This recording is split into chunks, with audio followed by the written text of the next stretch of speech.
സമസ്ത കേരള ജമിയത്തുൽ ഉലമ അതിന് വ്യക്തമായ രാഷ്ട്രീയ നയങ്ങളുണ്ട്. മുസ്ലിം ജമാഅത്തും SYS എല്ലാം അക്കാര്യം ജനങ്ങളിലേക്ക് എത്തിക്കുന്നുണ്ട്. അത് കേവലം ആർക്ക് വോട്ട് ചെയ്യണം എന്നിടത്തല്ല, രാഷ്ട്രീയ പ്രവർത്തനങ്ങളിൽ, രാഷ്ട്ര നിർമ്മാണ പ്രവർത്തനങ്ങളിൽ നമ്മളെങ്ങനെ പങ്കാവണം എന്നതുകൂടിയാണത്.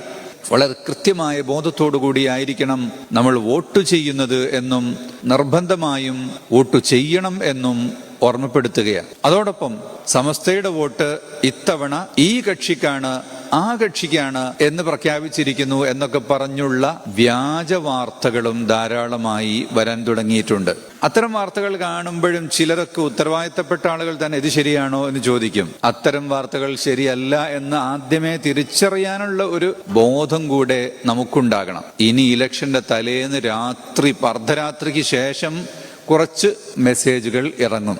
ഇത്തവണ ഇന്ന പഞ്ചായത്തിൽ സമസ്തയുടെ വോട്ട് ഇന്ന ആളുകൾക്കാണ്, മറ്റേ പഞ്ചായത്തിൽ ഇന്ന ആളുകൾക്കാണ്, ഇന്ന വാർഡിൽ ഇന്ന ആളുകൾക്കാണ്. സമസ്ത അതിന്റെ വോട്ട് ആർക്ക് ചെയ്യണമെന്ന് അതിന്റെ അനുയായികൾക്ക് വിവരം കൊടുക്കുന്നത് വാട്സപ്പ് ഗ്രൂപ്പുകളിലൂടെ അല്ല, മീഡിയകളിലൂടെയും അല്ല. അതിന് വളരെ കൃത്യമായ സംഘടനാ സംവിധാനമുള്ളൊരു പ്രസ്ഥാനം എന്ന നിലക്ക് ഓരോ മെമ്പറിലേക്കും, വനിതാ മെമ്പറിലേക്കും പുരുഷ മെമ്പറിലേക്കും ഒക്കെ തന്നെ വളരെ കൃത്യമായ സന്ദേശം പോകുന്ന രീതിയാണ് ഉള്ളത്.